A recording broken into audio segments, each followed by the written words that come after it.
சிம்பிளா, ஈஸியா சந்திரகாந்தலோ ஸ்வீட் எப்படி பண்றதுன்னு பார்க்கலாம். நம்ம கோதும மாவுல பண்ணியிருக்கோம். அதே சமயம் நாட்டு சர்க்கரையும், வெல்லம் வச்சு பண்றதுனால உங்களுக்கு ரொம்ப ரொம்ப ஹெல்தியானது. இதுக்கு 1 கப் கோதுமை, கொஞ்சமா உப்பு, பேக்கிங் சோடா போட்டுக்கலாம். பேக்கிங் சோடா போடுறதுனால இது நல்லா அப்சர்வ் பண்ணும் ஜாகரி சிரப்ப. இப்போ வந்து நெய் போட்டுட்டு நல்லா மிக்ஸ் பண்ணுங்க.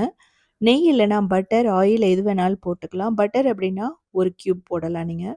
சால்ட்டட், அன்சால்ட்டட் எது வேணாலும் போடலாம்.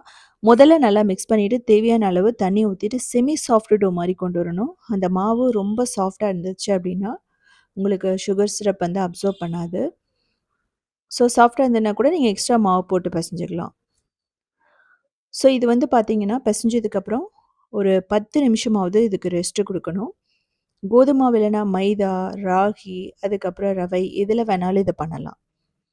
ஒரு 10 நிமிஷம் இருக்கட்டும். ஜாகரி சிரப்புக்கு 1 கப் நம்ம தண்ணி, 1 கப் வெல்லம், ஏலக்காய் பொடி போட்டிருக்கோம்.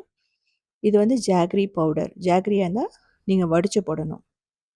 ஸோ பிசு பிசு பதம் நம்ம எப்படி வந்து குலாப் ஜாமுனுக்கு மாதிரி அந்த மாதிரி வரணும். இந்த மாரி இருக்கணும். ஒரு 5 நிமிஷம் கொதிச்சுன்னா பெர்ஃபெக்ட்டா இருக்கும் அவ்வளோதான். ஸோ இத எடுத்து வச்சிடலாம். இதுக்கப்புறம் இந்த மாவு வந்து பார்த்தீங்க அப்படின்னா, முன்னாடி இருந்த விட கொஞ்சம் சாஃப்ட்டா இருக்கு. இன்கேஸ் அப்படி உங்களுக்கு ரொம்ப சாஃப்ட்டா இருந்ததுன்னா, எக்ஸ்ட்ரா மாவு தூவி கூட நீங்க பெசஞ்சுக்கலாம். ஒண்ணும் பிரச்சனை இல்ல. ஸோ கோதும மாவு அப்படிங்கிறது கூட எக்ஸ்ட்ரா வந்து ரவை போட்டுக்கலாம் நீங்க. இப்போ இத வந்து நல்லா திக்கா தேய்ச்சு எடுக்கணும். நம்ம நமக் பராக்கெல்லாம் பண்ற மாதிரி. அத விடவே கொஞ்சம் திக்கா இருக்கணும். ஒரு டோனட்டுக்கு நம்ம பண்ற மாதிரி கூட இருக்கலாம். நல்லா மாவு தூவிடுங்க. இல்லன்னா ஒட்டும். ஸோ ஒரு குட்டி பாக்ஸோட மூடி எடுத்துட்டு, நம்ம இந்த மாரி ஷேப்ல நம்ம எடுத்துக்கலாம்.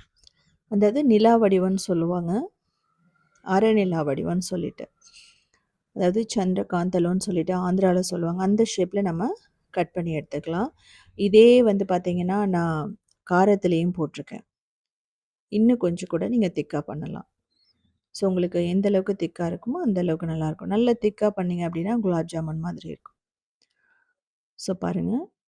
இது வந்து சின்ன சின்னதா தான் இருக்கும். இத வந்து நம்ம ஆயில்ல போட்டு ஃப்ரை பண்ணி எடுக்கணும். லோ ஃப்ளேம்லயே போடுங்க.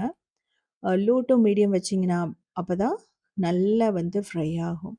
ஃபர்ஸ்ட்லயே ஹைல வச்சுட்டீங்க அப்படின்னா, அது வந்து பார்த்தீங்கன்னா, மேல ப்ரவுன் ஆயிடும், உள்ள வேகாது.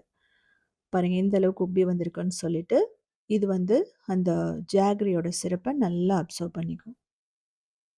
எக்ஸாக்ட்டா சொல்லப்போனா, இது வந்து நம்ம குலாப் ஜாமுன் மாதிரி தான். இதில வந்து எந்த ஷேப் வேணாலும் நீங்க பண்ணலாம். ரவுண்டா கூட பண்ணலாம். ஸ்கொயர், ட்ரையாங்கிள் உங்களுக்கு பிடிச்சமான ஷேப்ல கட் பண்ணிட்டு, அதுக்கப்புறம் நம்ம சுகர் சிரப்ப போட்டு எடுக்க வேண்டியது தான். பிகினர்ஸ்க்கு, பேச்சுலர்ஸ்க்கு ரொம்ப சூப்பரான ரெசிபி. 10, 20 நிமிஷத்துக்குள்ள ஒரு இன்ஸ்டன்ட்டான தீபாவளி, பொங்கல் ஸ்வீட் ரெடி ஆயிடும். ஸ்நாக்ஸ் வேணும் அப்டின்னா, கோதும மாவுல பண்ணணும்னா, இது மாரி நீங்க பண்ணலாம்.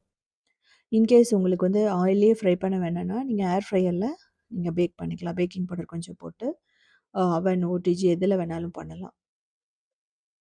ஆயில்ல ஃப்ரை பண்ணும்போது, இந்த ஸ்வீட் கடை ஸ்டைல்ல இருக்கும். ஸோ நல்லா கோல்டன் ப்ரவுன் ஆயிட்டுருக்கு. இன்னுமே வந்து பார்த்தீங்கன்னா, ப்ரவுன் ஆகும். நீங்க கரெக்ட்டான ஒரு டெம்பரேச்சர்ல நீங்க வந்து ஃப்ரை பண்ணீங்கன்னா, கோதும மாவே வந்து பார்த்தீங்கன்னா, மைதா மாவு மாதிரி தான் இருக்கும். அந்த டேஸ்ட்டு. ஸோ, அதனால நீங்க எப்பவுமே கோதும மாவு யூஸ் பண்ணலாம். இந்த மாரி ஃப்ரை பண்றதுக்கெல்லாம். ஸோ, இப்ப நம்ம வந்து சுகர் சிரப்ல போட்டுறோம். இது சூடா இல்ல அப்டின்னா, நீங்க ஒரு 2 நிமிஷம் கொதிக்க வச்சு, அதில போட்டுட்டு கொஞ்ச நேரம் ஒரு 2 நிமிஷம் கொதிக்க விடலாம். இன்னும் அப்டி கொதிக்க விடும்போது, நல்லா அந்த ஜூஸ வந்து அப்சர்வ் பண்ணிக்கும். ஒரு 4 மணி நேரம் ஆச்சு அப்டின்னா, உங்களுக்கு ஜூஸ வந்து டோட்டலா அப்சர்வ் பண்ணிடும். ஒரு நல்ல கிரிஸ்பினஸ் இருக்கும். அதே சமயம் உள்ள வந்து பார்த்தீங்கன்னா, தேன் மிட்டா மாதிரி ஜூஸியா இருக்கும். அதுவும் வெல்லம் அப்படிங்கிறதுனால உங்களுக்கு வந்து ரொம்ப சூப்பரா இருக்கும். இங்க பாருங்க. இது வந்து நான் நெக்ஸ்ட் டே எடுத்தேன். அது ரொம்ப எல்லாத்தையும் அப்சர்வ் பண்ணிடுச்சு.